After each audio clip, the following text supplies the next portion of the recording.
This is for my LMS project. First I'm just going to show you what I added to this website.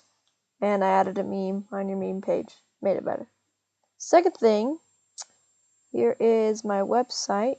I'm in student mode currently.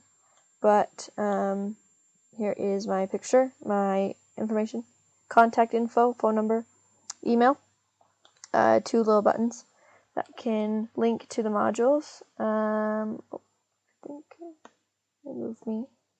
In the modules, there we go. Here's my tech tool review. If you click this, opens up a page with my tech tool video linked. And if you go back to modules, here is my tech tool basics link here. How to screenshot using snipping tools. And if you go to my website now, going through everything, final projects tab, here is the link to my LMS website, like to tech tool basic video and the tech tool review and the picture of it. And I think that's it. So, thanks.